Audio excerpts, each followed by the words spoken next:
everyone, grab your Tarte True Blood palette and get ready to follow along for a very vamp look that's quite easy to do.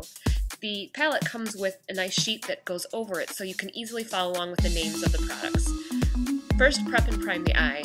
I'm using MAC's Prep and Prime. And grab your palette and get out the eyeshadow that's a nice purple color, kind of a plum purple, and it's called V. And I'm using a stiff brush to pat on the shadow.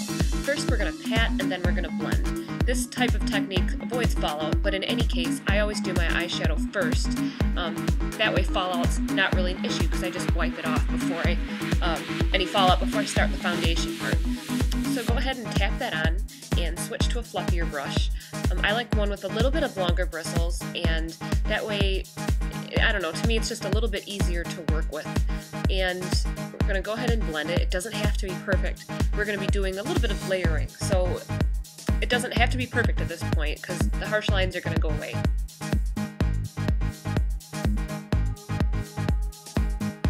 After you've got a shape somewhat like that, take a color called Steak. It's a matte, flat gray. It's a very unique color, and we're going to go ahead and put this in the outer part of the eye, going a little bit in on the lid and keeping it in towards the crease.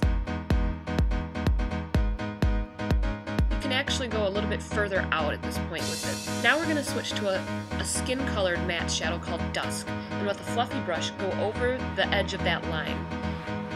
This is great because we're really going to take down any harshness of the lines, and it creates a very almost ghostly look, which I really am liking. After you get a nice blended out look, time to apply the highlight, and that's called Fairy, and it is in the pink family of colors, or pinkish I should say.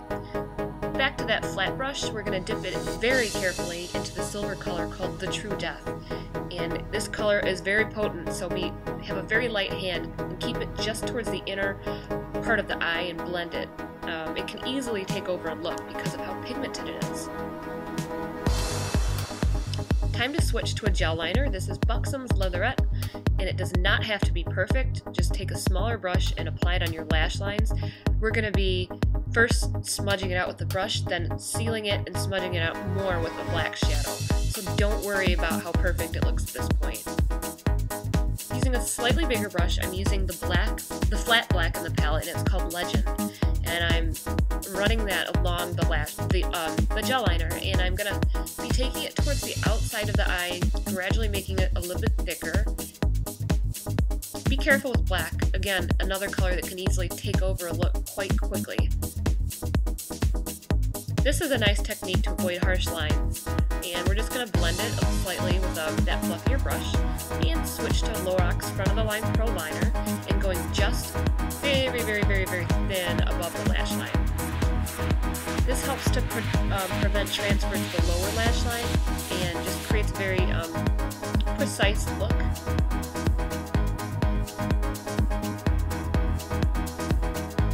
Time to use MAC's Brow Set and Beguile. Not only does it separate the hairs, it actually fills in blank spaces and does it all very quickly.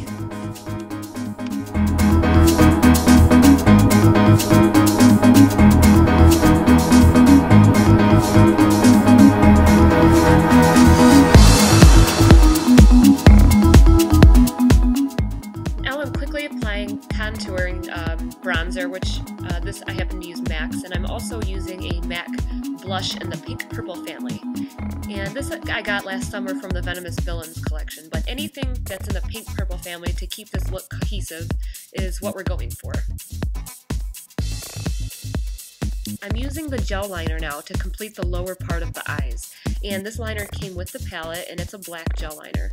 First I'm going to line the waterline, then I'm going to line that area very, very thin that's right below the waterline. It's like no man's land. It's not your lower lash line, but it's not your waterline. It's kind of in between. And if you have a flat kind of square brush, that also does a very nice job of filling in that little area. But I'm just using a small pointier brush. It doesn't have to be perfect because we're going to be setting the shadow over this and smudging it out.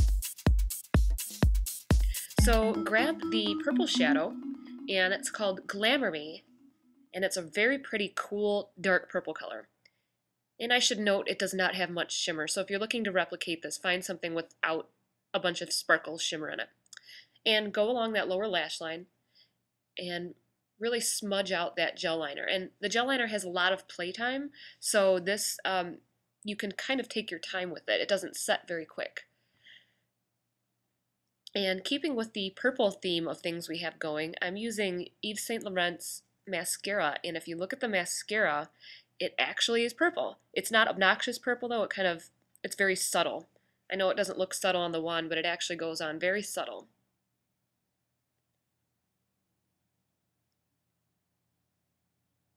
And after the mascara is done, our look is complete. I'm just using a very neutral gloss for the lips because the eyes are pretty intense. But hey, if you want to go all out, get a bright, vibrant purple lipstick. Thanks for watching, everyone, and I hope you have a great day.